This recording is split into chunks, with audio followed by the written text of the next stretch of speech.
નમસ્કાર મારા વહાલા વિદ્યાર્થી મિત્રો, મેથ્સ એન્ડ ઇંગ્લિશ યુટ્યુબ ચેનલમાં આપ સૌનું હાર્દિક સ્વાગત છે. વહાલા બાળકો, આજે આપણે ધોરણ 6 અંગ્રેજી વિષયમાં યુનિટ 1 હેલ્થ ઇઝ વેલ્થમાં રીડિંગ સ્કિલની અંદર એક સ્ટોરી રીડ કરીશું અને તેનો ગુજરાતી અનુવાદ સમજીશું. ત્યારબાદ એક્સરસાઇઝનું સોલ્યુશન કરીશું. વહાલા બાળકો, હજી સુધી તમે આપણી યુટ્યુબ ચેનલ મેથ્સ એન્ડ ઇંગ્લિશને સબસ્ક્રાઇબ ના કરી હોય તો જલ્દીથી સબસ્ક્રાઇબ કરો, વિડીયો તમારા મિત્રો સુધી શેર કરો અને વિડીયોને લાઈક કરવાનું ભૂલશો નહીં. સ્ટોરી જોઈએ. Read the story. વાર્તાનું વાંચન કરો. Peter the eater. સ્ટોરીનું નામ છે પીટર ધ ઈટર. ઈટર એટલે ખાનાર. Once Peter goes to a doctor and complains that he has stomach ache. The doctor inquires of him. Stomach ache એટલે પેટનો દુખાવો, complains એટલે ફરિયાદ કરવી, ઇન્ક્વાયરી એટલે પૂછપરછ. એકવાર પીટર ડોક્ટર પાસે જાય છે અને ફરિયાદ કરે છે કે તેને પેટમાં દુખાવો થાય છે. ડોક્ટર તેના માટે પૂછપરછ કરે છે. Doctor said, hello Peter, how are you? Hello Peter, કેમ છે તું? Peter said, not so well sir. એટલું સારું નથી sir. Doctor said, what is wrong with you Peter? Peter, તારી સાથે શું ખરાબ થયું છે?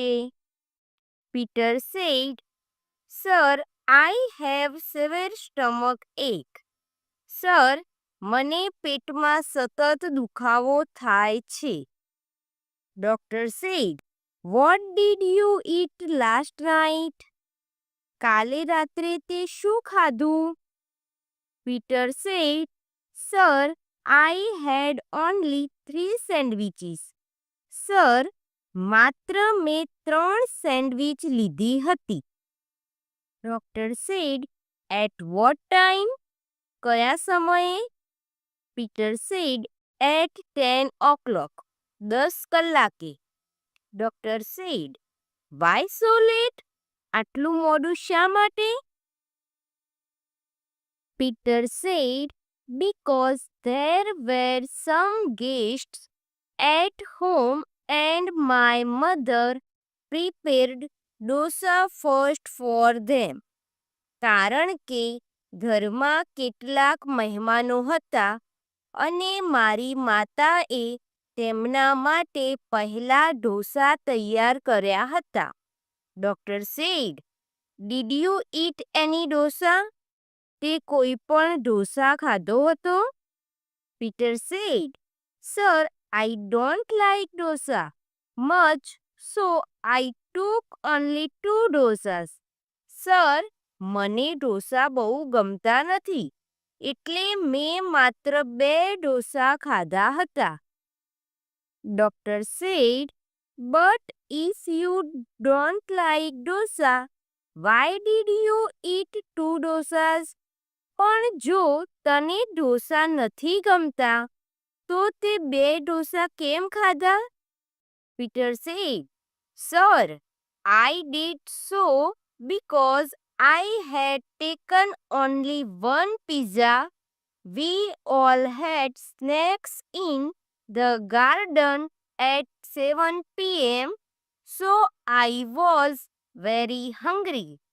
સર, મેં આ બધું ખાધું કારણ કે જ્યારે અમે બધાએ સાંજે 7 કલાકે બગીચામાં નાસ્તો કર્યો ત્યારે મેં એક જ પિઝા લીધો અથવા ખાધો હતો, તેથી મને ખૂબ ભૂખ લાગી હતી.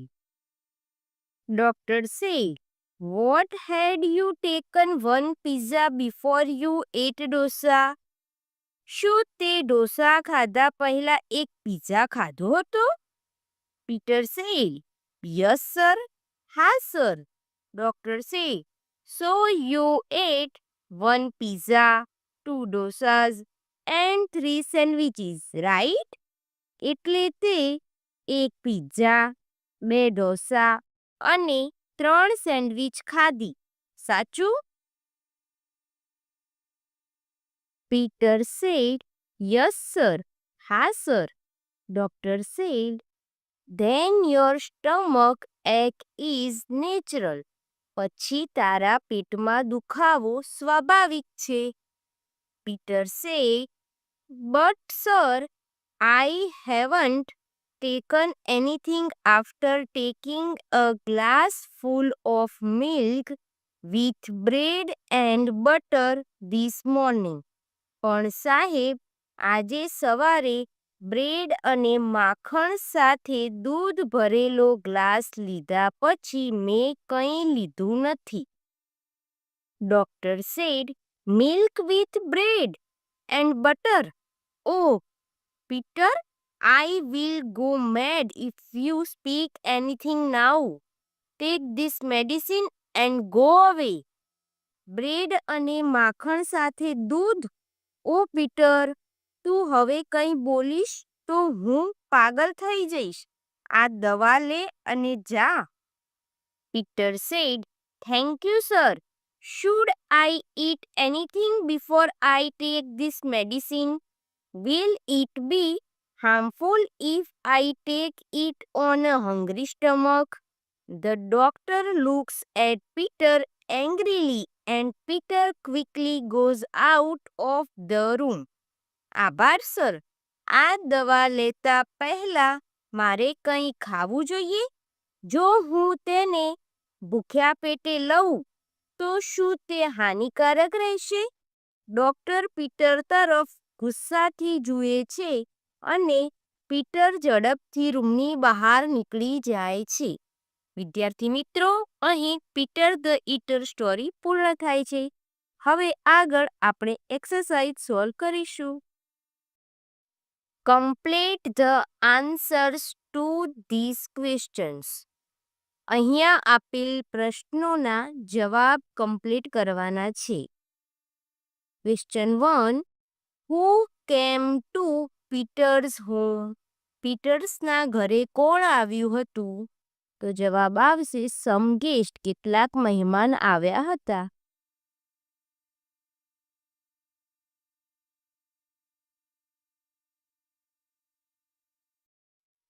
Some guests came to Peter's home. Question 2, What did Peter eat last night? વિદ્યાર્થી મિત્રો, પીટરે એક પિઝા, બે ડોસા અને ત્રણ સેન્ડવિચ ખાધી હતી. પરંતુ અહીંયા પિઝા 7 વાગે ખાધા હોવાથી લાસ્ટ નાઇટ કીધું છે, એટલે 7 વાગ્યાને આપણે સાંજમાં ગણીશું. એટલે અહીંયા માત્ર બે ડોસા અને ત્રણ સેન્ડવિચનો ઉલ્લેખ કરીશું. પીટર એટ, અહીંયા ડીડ ભૂતકાળ હતું એટલે ઈટ હતું. જ્યારે ડીડ નીકળી જાય ત્યારે ઈટનું ભૂતકાળનું રૂપ એટ આવી જાય. Peter at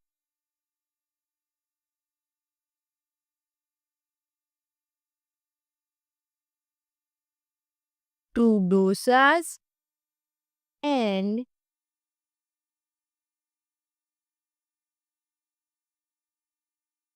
three sandwiches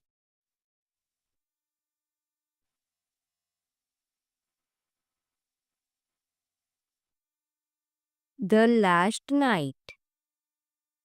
Question number 3, when did Peter eat sandwiches? પીટરે કેટલા વાગે સેન્ડવિચીસ ખાધી હતી? Peter ate sandwiches at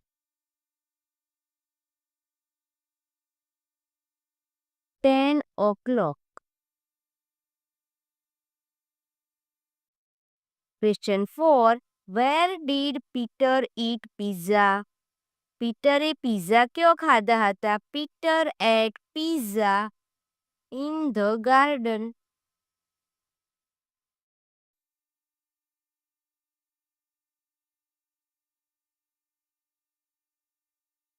Number 5, did Peter go to the doctor? શું પીટર ડોક્ટર પાસે જાય છે? Yes, Peter. વિદ્યાર્થી મિત્રો, અહીં જવાબમાં ડીડ નીકળી જશે એટલે ગોનું ભૂતકાળનું રૂપ થઈ જશે. Went to the doctor. આગળ જોઈએ. Use all the letters of the given words and make new words. Example, beard. તેનું બનાવેલ છે બ્રેડ. બાળકો, અહીંયા શું કરવાનું છે?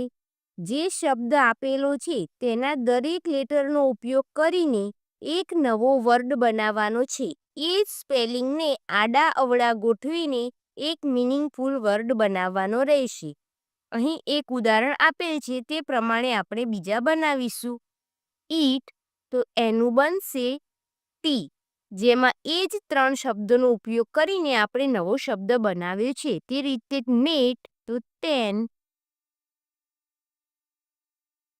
ટોપ, તો પોટ,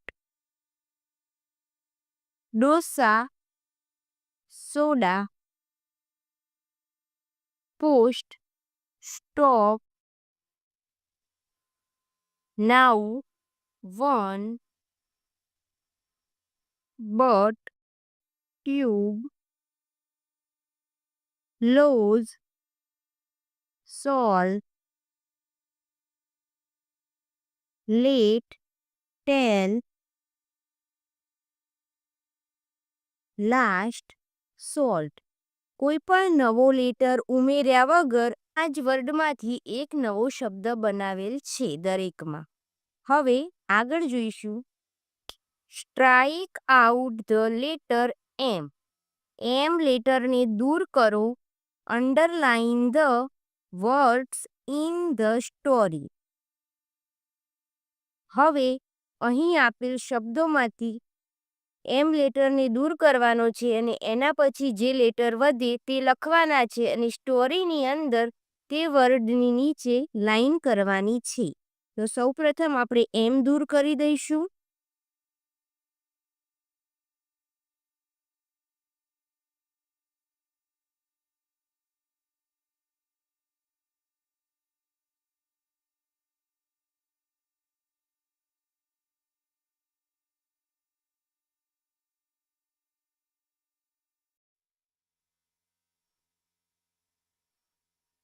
હવે સ્પેલિંગ લખીશું. તો અહીંયા બને છે ડોક્ટર.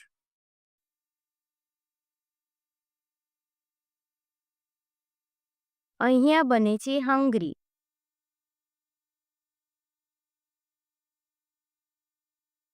પિઝા,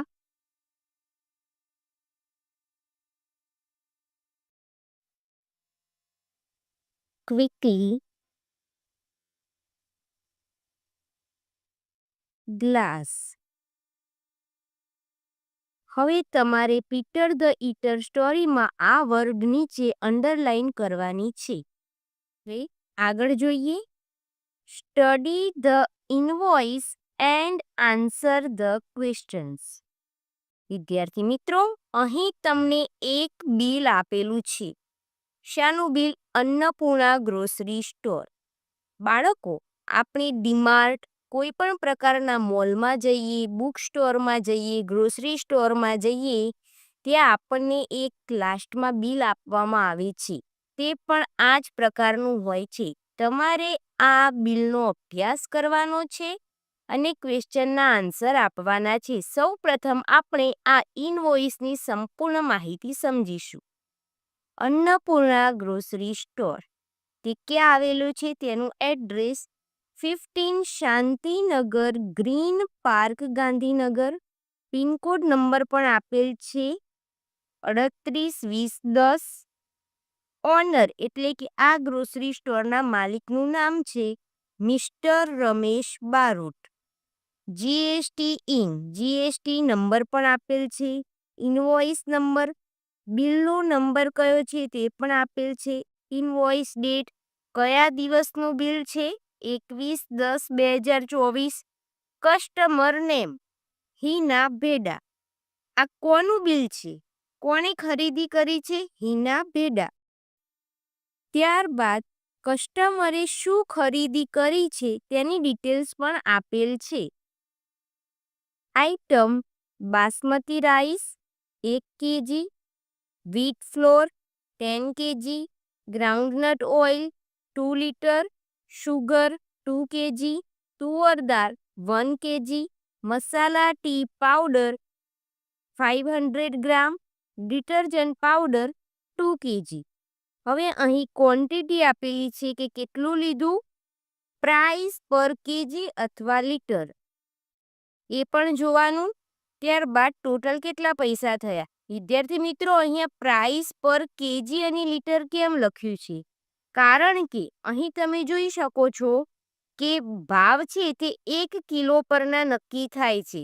હવે બાસમતી રાઈસ તો 1 કિલો લીધા એટલે 120, તો અહીંયા ટોટલમાં 120 આવશે. પરંતુ જે આ વ્હીટ ફ્લોર છે તે અહીંયા કિલોનો ભાવ 40 છે, પણ હિનાબેને લીધો છે 10 કિલો, તો 10 ગુણ્યા 40 એટલે કુલ પૈસા થશે 400. આ માટે આ બધી જ વિગતોનો તમારે ધ્યાનથી અભ્યાસ કરવાનો છે. અહીંયા ટોટલ આપેલું છે. ત્યારબાદ નીચે ટોટલ અમાઉન્ટ, સબ ટોટલ કેટલા પૈસાની ખરીદી કરી? રૂપિયા 1385. હવે જીએસટી અમાઉન્ટ 69 રૂપિયા ને 25 પૈસા જીએસટી લાગે છે. હવે ટોટલ કુલ જીએસટી સાથે કેટલા પૈસા થાય છે? 1454 અને 25 પૈસા. પેમેન્ટ કઈ રીતે તમે કરી શકો છો એ માટે પેમેન્ટ મોડ આપેલ છે, કેશ, યુપીઆઈ, કોઈ બી card. Thank you for shopping with us. We look forward to serving you again. આ પ્રકારના બિલ તમે કેટલાક તમારા ઘરમાં પણ જોયા હશે. આપણે આ ઇનવોઇસની સંપૂર્ણ અભ્યાસ કર્યો. હવે આગળ આપણે ક્વેશ્ચન સોલ્વ કરીશું. Question 1. What is the total amount including GST of the bill? એટલે કે જીએસટી ઉમેરાતા ટોટલ અમાઉન્ટ બિલની કેટલી હતી? The total amount including GST of the bill is rupees 1454 રૂપિયા ને 25 પૈસા. Number 2. Who is the owner of Annapurna grocery store? Annapurna grocery સ્ટોરના માલિક કોણ છે? Mister Ramesh Barot is the owner of Annapurna grocery store. Number 3. How many liters of groundnut oil were bought? Groundnut oil કેટલું ખરીદ્યું હતું? 2 liters of groundnut oil were bought. Number 4. When was this invoice generated? આ bill ક્યારે generate થયું હતું? This invoice was generated on 21/10/2024. Number 5. Was the GST amount included in the invoice? શું GST amount included એટલે કે ઉમેરાયેલી છે ઇન્વોઇસમાં? Yes, the GST amount was included in the invoice. વહાલા વિદ્યાર્થી મિત્રો, અહીંયા યુનિટ 1માં રીડિંગ સ્કિલની અંદર સ્ટોરી પણ પૂર્ણ થાય છે અને તેની સાથેની દરેક એક્સરસાઇઝનું સોલ્યુશન પણ પૂર્ણ થાય છે.